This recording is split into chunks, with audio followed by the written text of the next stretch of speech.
अस्सलाम वालेकुम दोस्तों, मैं आपको परफेक्ट वेब सॉल्यूशंस की तरफ से इस वीडियो ट्यूटोरियल में खुशामदीद कहता हूं। मेरा नाम इमरान कासिम है और ये हमारा लारावेल 5.4 की सीरीज का 10वां हिस्सा है, मतलब 10th पार्ट है। आज के इस वीडियो ट्यूटोरियल में हम लारावेल 5.4 या आप कह सकते हैं लारावेल 5 के दो मोस्ट इम्पॉर्टेंट फीचर्स के बारे में डिस्कस करेंगे, जिसमें पहला फीचर है फेकर का और दूसरा फीचर है CLI टिंकर का। जी हाँ, ये दोनों बहुत ही इंपॉर्टेंट फीचर्स हैं जो कि डेवलपर्स की हेल्प करते हैं क्विकली कुछ डाटा जनरेट करने में, या कुछ आप कमांड लाइन पे कुछ टेस्ट रन करना चाह रहे हैं तो आप उनको रन कर सकते हैं टिंकर को यूज करते हुए। तो सबसे पहले हम देखते हैं कि फेकर क्या चीज़ है। बेसिकली समटाइम जब आप डाटाबेस में या वैसे ही आप कोई डाटा ऐसा रिटर्न कराना चाहते हैं जिसको आप डिस्प्ले करवाएं तो आपको लिखनी पड़े। सपोज आप 10 यूजर्स का डाटा डिस्प्ले करवाना चाह रहे हैं तो आपको लूप के जरिए 10 यूजर्स का वेरिएबल या कुछ बनाने पड़ते हैं। तो ये जो फेकर है ये आपके लिए मुख्तलिफ किस्म की इंफॉर्मेशन जनरेट करके देता है और हर दफा ये न्यू इंफॉर्मेशन, यूनिक इंफॉर्मेशन आपको जनरेट करके देगा। तो ज्यादा बताने से बेहतर है मैं आपको इसको दिखा दूं ताकि आप शायद इस तरीके से बेहतर समझ सकें। तो चलिए मैं अपना फेवरेट टेक्स्ट एडिटर ओपन करता हूं जो कि सबलाइम टेक्स्ट है। तो उसको ओपन करते हैं तो उसमें सबसे पहले आप डाटाबेस के फोल्डर में जाएंगे। वहां पे फैक्ट्रीज के फोल्डर में आपको एक मॉडल फैक्ट्री के नाम से एक PHP फाइल नजर आ रही होगी। तो ये बेसिकली वो फाइल है जो कि आपकी हेल्प करती है कोई भी डाटा, रेंडमली डाटा जनरेट करके आपके किसी भी टेबल में आप उसको अपने किसी भी टेबल में सेव कर सकते हैं। अगर आप करंटली इसको जो डिफॉल्ट सेटिंग है उसमें देखें तो यहाँ पे आपको लिखा हुआ नजर आएगा कि ये एक फंक्शन डिफाइन करता है फैक्ट्री का, जिसमें आपके पास दो पैरामीटर्स होते हैं। पहले पैरामीटर में आप मॉडल देते हैं जिसमें आपने वो डाटा मूव कराना है, और दूसरे में एक क्लोजर फंक्शन होता है जो कि एक क्लास के थ्रू हम एक वेरिएबल जनरेट करते हैं। फेकर स्लैश बैकस्लैश जनरेटर के थ्रू एक फेकर का वेरिएबल जनरेट करेंगे और फिर वो फेकर का जो वेरिएबल है आपकी हेल्प करेगा डाटा को जनरेट करके डाटाबेस में सेव करने के लिए। तो इसको रन करने के लिए हमें कमांड लाइन यूटिलिटी जो टिंकर है उसकी जरूरत पड़ती है। तो अब मेरे पास ये देखें, अगर आप देखें तो यहाँ पे 4 फील्ड्स का डाटा, नेम, ईमेल, पासवर्ड और रिमेंबर टोकन। और अगर मैं आपको अपने लोकल होस्ट पे PHP माई एडमिन के अंदर आपको फोल्डर दिखाऊं तो L5 ब्लॉक के फोल्डर के जो डाटाबेस है उसके यूजर्स के टेबल में हमारे पास ID ऑटो जनरेट है, नेम, ईमेल, पासवर्ड और रिमेंबर टोकन, ये जो 4 फील्ड्स हैं, ये इनमें डाटा वो एंटर करेगा। और हम जो क्रिएटेड ऐड और अपडेटेड ऐड को चेंज करके हम इनको कर देते हैं क्रिएटेड ऐड। जब करंट टाइम स्टैम्प इसको ऑटोमेटिक वो ऐड कर देगा इसमें कि किस दिन क्रिएट हुआ, और ऑन अपडेट पे हम करंट जो अपडेटेड है on update current time stamp हम उसमें सेव कर देंगे अपडेटेड के कब वो अपडेट हुई पोस्ट। तो ये दो हमारे पास ये ऑटोमेटिक अब इंसर्ट होंगी। रिमेंबर टोकन भी ऑलमोस्ट ऑटोमेटिक है, लेकिन आप इसको सेंड भी कर सकते हैं। और ये नल अलाउ है, ये तीनों नल में अलाउ है, आप इसमें नल वैल्यू सेंड कर सकते हैं। जबकि इन 4 में 1 2 3 4 में आप नल वैल्यू सेंड नहीं कर सकते, कोई ना कोई वैल्यू हमें सेंड करनी होगी।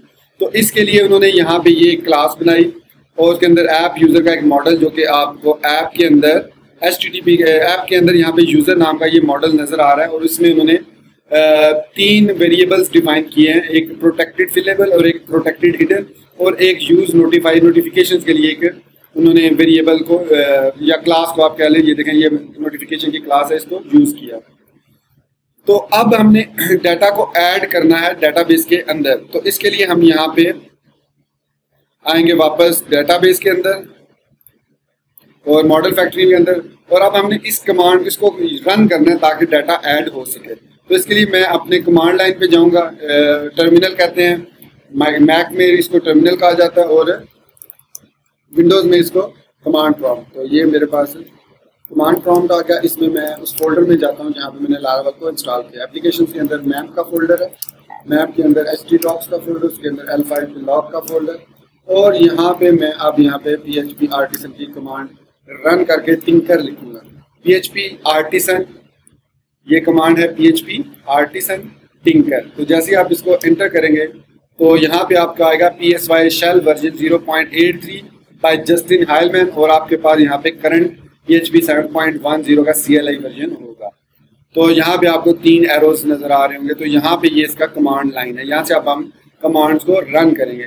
तो इसके लिए जो कमांड होती है वो होती है फैक्ट्री। हम यहाँ पे लिखते हैं फैक्ट्री, और ब्रैकेट के अंदर हम यहाँ पे एक स्ट्रिंग पास करते हैं, और उसके बाद यहाँ पे क्रिएट का एक फंक्शन होता है इसका, उसको एग्जीक्यूट करते हैं। इन डबल कोट्स के अंदर हम लिखेंगे उस मॉडल को जिसमें हमने डाटा ऐड करना है, या जो कि यहाँ पे भी डिफाइन है। तो इसी को हम यहाँ से कॉपी कर लेते हैं और यहाँ पे इसके अंदर पेस्ट कर देते हैं इस तरीके से, ऐप यूजर क्रिएट। और फिर आप देखेंगे कि यहाँ पे हमारे यूजर्स के टेबल में अभी कोई डाटा नहीं है, और जैसे ही मैं इस कमांड लाइन यूटिलिटी को रन करूंगा और एंटर प्रेस करूंगा, तो यहाँ पे वो देखें उसने बता दिया कि name x Parker, email this, updated this, created at this, ID is this.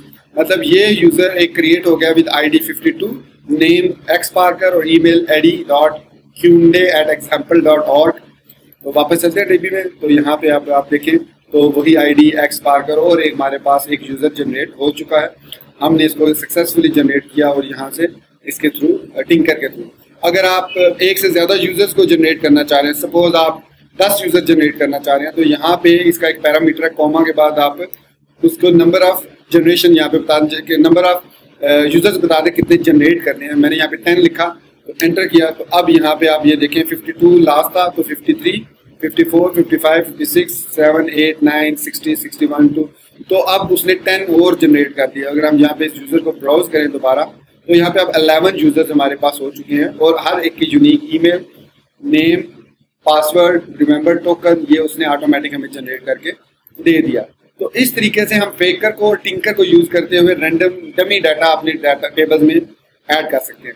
ये तो था जो यूजर के टेबल में हमने। अगर हम अपना मॉडल बनाना चाहें तो उसके लिए भी हम यही तरीका यूज करेंगे।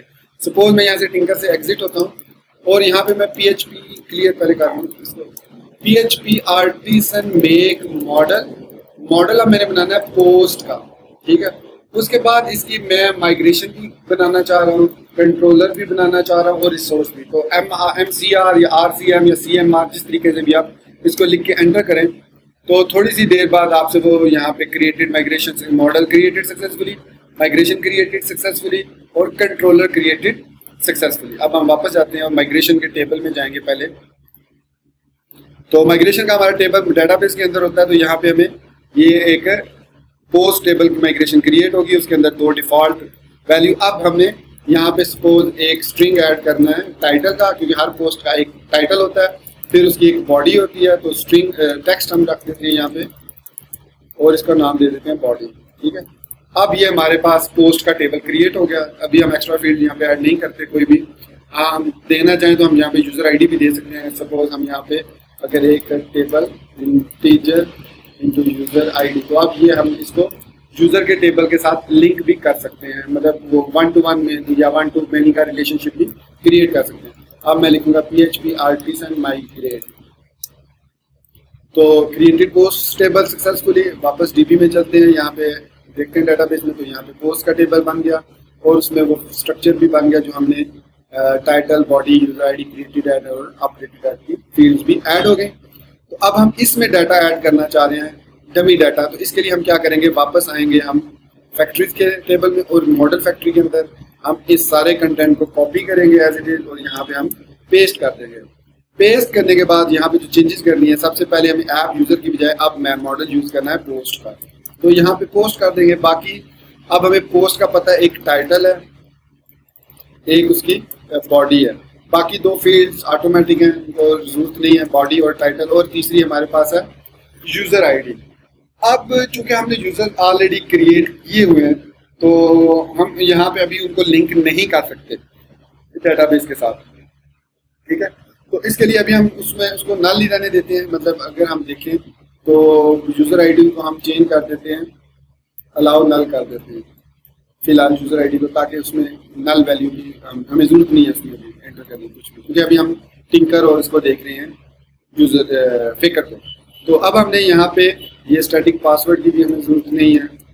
अब टाइटल में हम यहाँ पे तो देखेंगे फेकर यूजर नेम लिखा हुआ है, तो टाइटल में हमें क्या चाहिए होता है, एक सेंटेंस, ठीक है। और बॉडी के लिए हमें एक पैराग्राफ चाहिए, 2 पैराग्राफ। तो यहाँ पे हम ग्राफ लिखेंगे और इसमें यहाँ पे लिख देते हैं 5 पैराग्राफ। रेंडमली वो 5 मैक्सिमम 5 जो है वो जनरेट कर देगा। तो टाइटल और बॉडी आ गया, बाकी सेम थिंग रहेगी, यहाँ पे और कुछ चेंजेस नहीं करनी, सिर्फ क्लास का नेम जो आपने मॉडल नेम यहाँ पे चेंज करना है और यहाँ पे वो फील्ड्स देनी है जो आपने जिनमें डाटा सेंड करना है। वापस आएंगे कमांड लाइन पे, PHP आर्टिसन लिखेंगे, टिंकर लिखेंगे, एंटर करेंगे, वापस टिंकर पे चले गए। यहाँ पे अब हम दोबारा लिखेंगे factory. Make sure F capital हो, अगर हम F को स्मॉल रखते हैं तो देखिएगा ऐप/पोस्ट क्रिएट, तो इसने उसको एक पोस्ट क्रिएट कर दी। तो इट डजंट मैटर के जो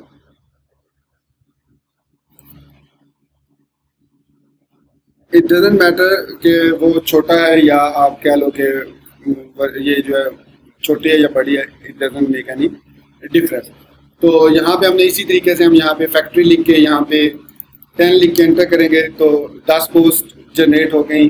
तो इस तरीके से हम अगर वापस अपने टेबल में आते हैं, पोस्ट के टेबल में, तो यहाँ पे देखें हमारे पास 11 के करीब, ये देखें एक आईडी से लेकर 11 की आईडी तक हमारे पास रेंडमली पोस्ट जनरेट हो चुकी हैं। तो ये फेकर हमें हेल्प करता है किसी भी टेबल में डमी डाटा एंटर करने के लिए। इसके अलावा हम फेकर के जरिए जैसे ये डाटा टिंकर को यूज़ करते हुए फेकर में डाटा ऐड कर सकते हैं। इसके अलावा हम यहाँ पे दूसरा मतलब अगर हम यहाँ पे देखना चाहें तो यहाँ पे हम डाटाबेस की वैल्यू, डाटाबेस की क्यूरीज भी रन कर सकते हैं। जैसे हम यहाँ पे ऑल लिखेंगे तो हमारे पास जितने यूज़र हैं वो आ जाएंगे। अगर हम फाइंड 61 करते हैं तो यहाँ पे देखिए 61 आईडी का जो यूज़र है उसका डाटा आ गया। इसी तरह हम और भी तरीकों से यहाँ पे लिखें, अगर हम सपोज ऐप/पोस्ट ऑल लिखेंगे तो जितनी भी पोस्ट हैं वो सारी आ गई। हम फिर यहाँ पे ऐप/पोस्ट:5nd 1, तो डाटाबेस की जितनी क्यूरीज हैं हम यहाँ पे वो एंटर कर सकते हैं। तो find 1 2, तो ये 2 आईडी वाला डाटा आ गया। तो इस तरीके से हम फेकर और टिंकर को यूज करते हुए डमी डाटा अपने टेबल्स में एंटर कर सकते हैं, जिसको बाद में हम टिंकर के जरिए ही मैनिपुलेट भी कर सकते हैं। और अगर हमने यहाँ पे कोई रिलेशनशिप डिफाइन किया हुआ है इसके अंदर, ऐप के अंदर, ये जो हमारे पास 2 मॉडल हैं इनके अंदर हमने जो कोई अगर रिलेशनशिप बनाया तो उसको भी हम उसको भी चेक कर सकते हैं कि आया वो सही काम कर रहा है या नहीं, टिंकर को यूज करते हुए। तो दोस्तों ये था हमारे पास आज का ट्यूटोरियल, जिसमें हमने फेकर और टिंकर के बारे में देखा कि ये दोनों क्या यूटिलिटीज क्या करती हैं। और ये बहुत ही इंपॉर्टेंट है किसी भी डेवलपर के लिए इनके बारे में जानना, ताकि वो कम वक्त में ज़्यादा से ज़्यादा डाटा इंटर करके अपने प्रोडक्ट को जल्दी से जल्दी QA उसकी कर सके, उसको टेस्ट कर सके कि everything is working as the developer और as the client is wanting. So मैं यहाँ पे अपना ट्यूटोरियल ये वाला ख़त्म करता हूँ और इंशाल्लाह नेक्स्ट ट्यूटोरियल से हम राउट्स के जो दूसरे मेथड्स हैं, अभी तक हमने एक ही मेथड को ज़्यादा फोकस किया है जो कि गेट है, राउट का गेट मेथड। इसके बाद हम पोस्ट का मेथड भी अब शुरू करेंगे और हम देखेंगे कि कैसे हम फ्रंट एंड पे फॉर्म्स क्रिएट कर सकते हैं और फिर उनके जरिए डाटाबेस में डाटा एंटर भी कर सकते हैं। सो अगर आपको मेरी ये वीडियो पसंद आई तो इसको लाइक और मेरे चैनल को सब्सक्राइब भी ज़रूर करें। And thank you very much for watching this video tutorial till end take care, अल्लाह हाफिज़ एंड बाय।